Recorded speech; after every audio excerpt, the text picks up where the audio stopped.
میرے رسول پاک علیہ السلام کا دروازہ سب سے بڑا دروازہ ہے، حضور کا دروازہ سب سے بڑا دروازہ ہے، لیکن میرے دوستو یاد رکھنا، نبی پاک علیہ السلام نے بھی لوگوں کو جب رستہ دکھایا ہے تو رب کریم کا رستہ دکھایا ہے، اللہ کا رستہ دکھایا، اللہ کریم کا رستہ دکھایا، لوگوں رب کی طرف توجہ کرائی۔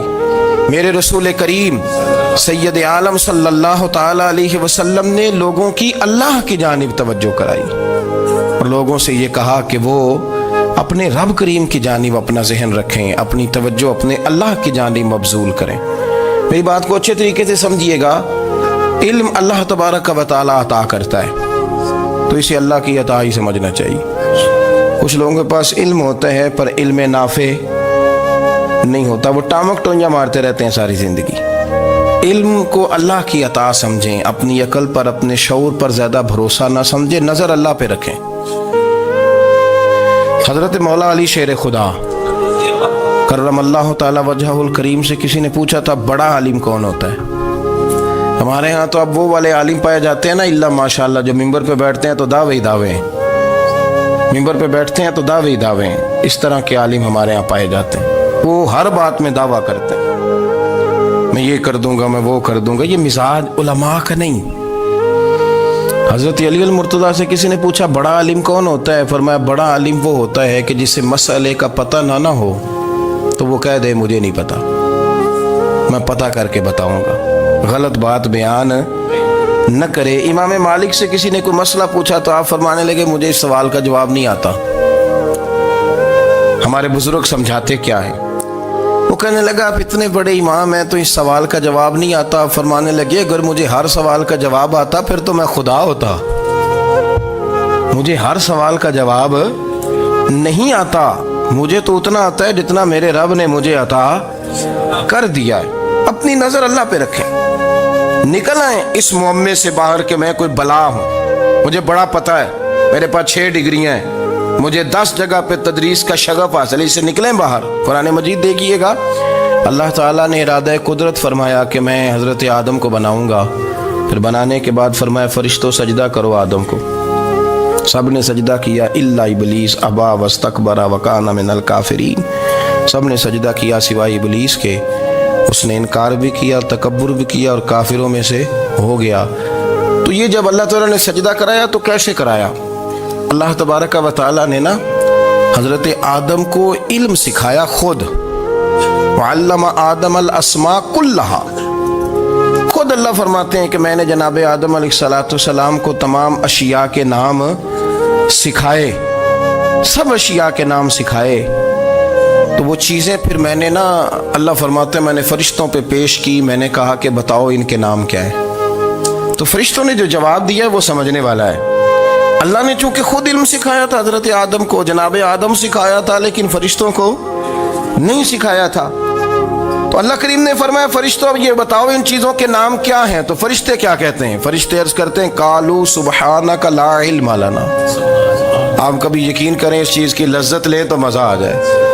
کہا قالوا سبحانک، کہنے لگے تو پاک ہے، قالوا سبحانک، کہنے لگے تو بھئی آدم علیہ السلام کو نام سکھا لیے، پھر فرشتوں کے سامنے وہ چیزیں پیش کر کے کہا ان چیزوں کے نام بتاؤ، تو فرشتے کیا کہتے ہیں؟ کہتے ہیں قالوا سبحانک، تو پاک ہے، لا علم لنا، ہمارے پاس کوئی علم نہیں، الا ما علمتنا، ہمیں تو اتنا پتہ ہے جتنا تو نے ہمیں سکھا دیا، ہمیں تو اتنا پتہ ہے جتنا تو نے ہمیں، لا علم لنا، ہمارے پاس کوئی علم نہیں ہے، اتنا ہی پتہ ہے جتنا تو نے ہمیں سکھا دیا ہے، اس سے زیادہ ہمارے پاس علم۔ اور یہ کیوں تو نے ہمیں جتنا سکھایا اتنا پتہ ہے؟ فرشتے یہ نہیں کہتے یا اللہ تو زیادہ سکھا، آدم کو دیا تو ہمیں بھی دے، یہ نہیں فرمایا، فرمایا انکا انت العلیم الحکیم، اے اللہ تو علم والا بھی ہے اور حکمت والا بھی ہے، تجھے پتہ ہے کس کو کتنا دینا ہے، جتنا تو نے مناسب سمجھا جناب آدم کو دیا، اور جتنا تو نے بہتر سمجھا وہ تو نے ہمیں عطا فرمایا۔ تو اگر آپ کے پاس علم ہے، کہیں نالج ہے، تو اس کو اللہ کی عطا سمجھے۔ ہمارے ہاں بہت سارے لوگ بن کے بیٹھ جاتے ہیں، میں اکثر کہتا ہوں کہ پھر وہ دعوے کرتے ہیں میرے علاقے والے جاہل ہیں، میرے شہر والے جاہل ہیں، میرے خاندان والے پڑھے نہیں، یہ آپ کا دعویٰ ہے، یہ آپ کو خراب کر دے گا۔ ہم نے بہت سارے ایسے لوگ دیکھے جو بہت بڑے عالم تھے، لیکن اللہ جب لینے پہ آیا تو عقل ہی لے گیا، شعور ہی چلا گیا، حافظے ختم ہو گئے۔ آپ دیکھتے ہیں بڑھاپے میں کچھ لوگ ایسے ہوتے ہیں کہ جن کو یہ بھی یاد نہیں رہتا کہ میرا نام کیا ہے، میں کہاں ہوں، مجھے کدھر جانا ہے۔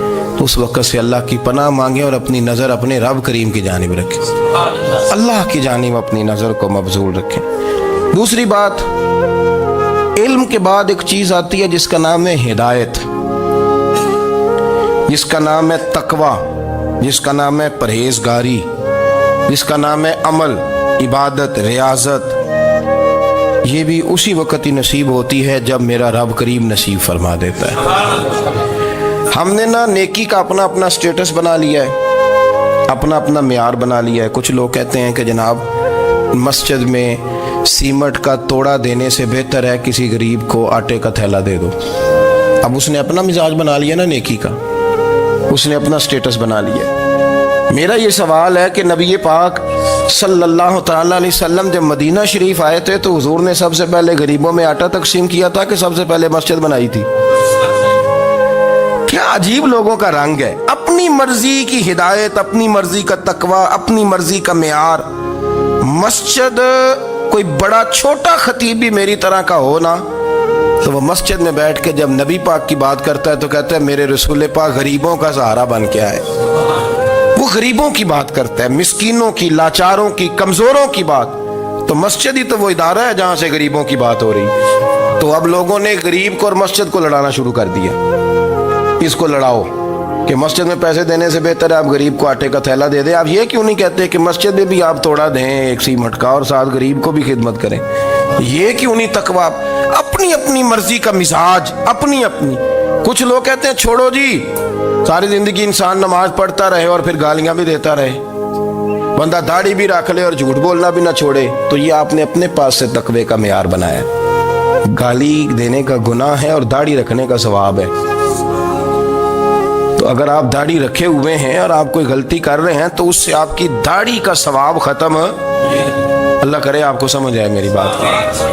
آپ کوئی غلطی کر رہے ہیں، داڑھی کا ثواب اس سے ختم، وہ اپنی جگہ پہ قائم ہے چیز۔ اپنی مرضی کا کیوں تقوی کا معیار بناتے ہیں؟ تقوی کا مزاج اپنی مرضی کا نہ بناؤ۔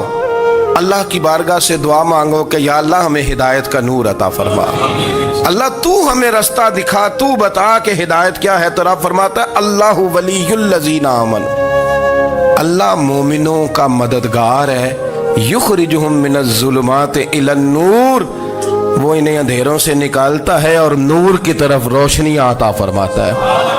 اندھیروں سے نور کی طرف اللہ لاتا ہے۔ اللہ ولی، اللہ مومنوں کا ولی ہے، وہ انہیں اندھیروں سے نور کی طرف نکالتا ہے۔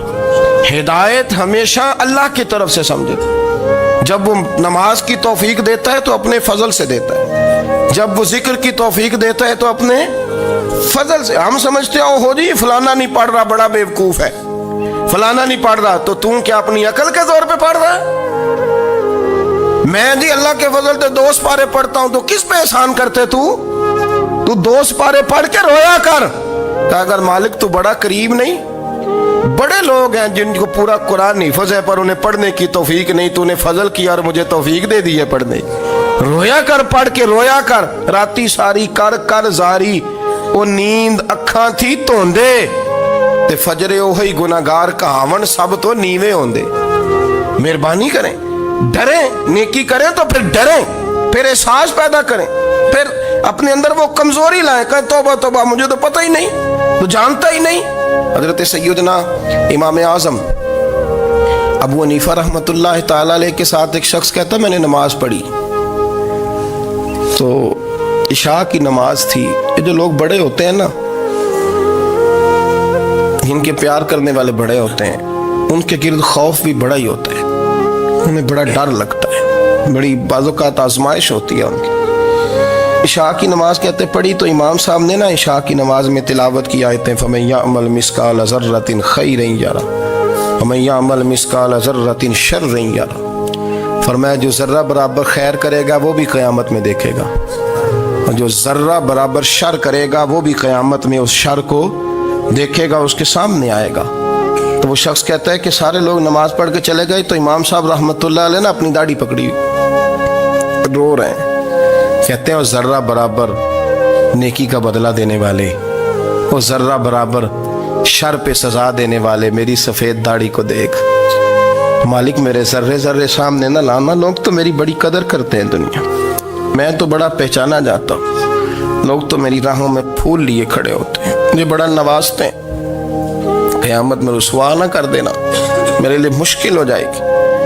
وہ کہتے ہیں میں نے امام صاحب کا درد دیکھا، مجھے کوئی کام تھا تو میں چلا گیا. میں نے کہا کہ وہ اس وقت اللہ کے حضور حاضر ہیں تو میں دوبارہ آؤں گا. کہتے ہیں میں تہجد کا وقت آیا تو امام صاحب وہیں بیٹھے تھے اور ان کی داڑھی آنسوؤں سے بھری ہوئی تھی اور زور سے داڑھی پکڑی ہوئی. کہنے لگے مالک رسوا نہ کر دیں، قیامت میں رسوا نہ کر دیں. یار جو ہدایت یافتہ لوگ تھے وہ تو ڈرے ہوئے تھے، وہ تو سہمے ہوئے تھے. وہ تو کہتے تھے یہ اس کا فضل نہیں، اس نے بلا لیا، یہ اس کا کرم نہیں. حضرت بایزید بستامی کسی کافر کو دیکھتے تو رو پڑتے، کہتے مالک تو کتنا قریب ہے، یہ بے ایمان رہ گیا، تو نے اپنے فضل سے مجھے اپنے نبی کا غلام بنا لیا. وہ رو پڑتے. یہاں تو لوگوں کا دعویٰ ہی بڑا ہے. نمازی اللہ خیر فرمائے وہ تو دوسروں کو گھورتا ہے، وہ کہتا ہے جنت کا میں مالک ہوں، کنجیاں میرے پاس ہیں، میں کسی اور کو گھسنے نہیں دوں گا. اور اگر 2-3 حج کر لے تو پھر تو وہ کہتا ہے کہ اب میرے سے پوچھ کے لوگ جنت میں جائیں گے معاذ اللہ. اور اگر وہ 2 4 5 7 دفعہ کوئی نفل پڑھ لے تو پھر وہ کہتا ہے چھوڑیں جی سارے لوگ بے عمل ہیں، میں اکیلا نیک ہوں. نہ ایسا کریں، اپنی توجہ اپنے رب پہ رکھیں، اپنی توجہ اپنے معین الملت والدین، عطائے رسول، ہند الولی، غریب نواز، خواجہ معین الدین چشتی، حضرت خواجہ اجمیر، شاہ اجمیر، والی ہندوستان. آخری عمر میں نا سارا دن روتے گزر جاتا، ساری رات روتے گزر جاتے، ذرا سی کوئی بات کرتا تو رو پڑتے، آنکھیں آنسوں سے بھری رہتی. کئی دفعہ اپنے بھی پریشان ہو جاتے ہیں نا کہ یار تو ایک بات کی جان ہی نہیں چھوڑ رہا. تو خواجہ قطب الدین صاحب بختیار کاکی سے لوگوں نے کہا کہ آپ مرشد سے بات کریں، اتنا بھی تو نہیں نہ رونا چاہیے، ہر وقت اس کے آنسو کی کریے. عاشق دا کام ہی رونا تونا تے بھی نہ رویو نہیں منظوری. یہ عاشق سدا ہی روندا رہندا ہے، پاویں وصل ہوئے تے پاویں دوری. ہر وقت رونے کا کیا مطلب ہے؟ تو خواجہ قطب صاحب کہتے ہیں میں قریب گیا تو میں نے پیر دبائے، میں نے کہا سونیا لوگ تو کچھ بھی نہیں کرتے، تو نے تو کمال کر دیا، 90 لاکھ آدمی مسلمان کر دیا، دنیا کچھ نہیں کرتی، تو نے 50 سال ساری رات مصلے پہ بیٹھ کے رب راضی کیا. تو شہزادہ تھا، حضور کی اولاد تھا، لیکن معین الدین تیرا ایک پلاٹ بھی نہیں، تو نے طالب علم پالے، انہیں غریبوں کو دیا، انہیں نوازا، کوئی شے نہیں تیرے پاس، ہر چیز تو نے. ساری رات روتے ہو، سارا دن روتے ہو. تو خواجہ قطب الدین صاحب کہتے ہیں میں نے جب عرض کیا تو خواجہ صاحب مجھے گلے لگا لیا، چیخ مار کے روئے. کہنے لگے قطب الدین پتر داڑھی سفید ہو گئی، جانے کا وقت آ گیا، جو تو نے نیکیاں گنوائی ہیں وہ ہیں صحیح میرے پاس، پر یار کی بارگاہ میں پیش کرنے کے قابل ایک بھی نہیں. تو بارگاہ تو دیکھ کتنی بڑی ہے، رسول کریم کی بارگاہ میں پیش کرنے کے قابل ان میں سے ایک بھی نہیں. تو آستانہ دیکھ کتنا بڑا ہے، کیا پیش کروں گا، کیا عرض کروں گا حضور کی بارگاہ میں، کس طرح. وہ یار جو بڑے تھے وہ تو ڈرے ہوئے تھے، سہمے ہوئے تھے، وہ تو بڑی آزمائش میں تھے. لیکن میرا اور آپ کا رٹا 2 نمازیں پڑھ کے 6 نمازوں کا دعویٰ کرنا اور لمبی چوڑی کہانیاں بنانا اور اپنے منہ سے اپنی تعریفیں کرنا، اس سے تھوڑا باہر آئیں. رزق بھی میرا اللہ ہی دیتا ہے، علم بھی اللہ دیتا ہے، رزق بھی. بڑے بڑے فقیروں کو مالدار ہوتے دیکھا، بڑے بڑے مالداروں کو فقیر ہوتے دیکھا. بڑے بڑے، میرے ایک بڑا سخی قسم کا سجن ہے، بڑا پیارا ہے، میں اسے سخی مانتا ہوں. میں نے اپنی پریشانیوں کے دنوں میں بھی اس شخص کو سخی دیکھا. ایک دن رات کو مجھے ٹیلی فون کر کے کہنے لگا کدھر ہو؟ میں نے کہا میں گھر ہوں. نہیں اکثر سفر میں ہوتے ہو نا؟ میں نے کہا طبیعت کیسی ہے؟ ٹھیک ہے، بس حال چال پوچھنا تھا. میں نے سمجھائی، میں نے کہا یار یہ کوئی مسئلہ ہے، ورنہ رات کے 2 بجے کوئی حال پوچھنے کو فون تو نہیں نہ کرتا.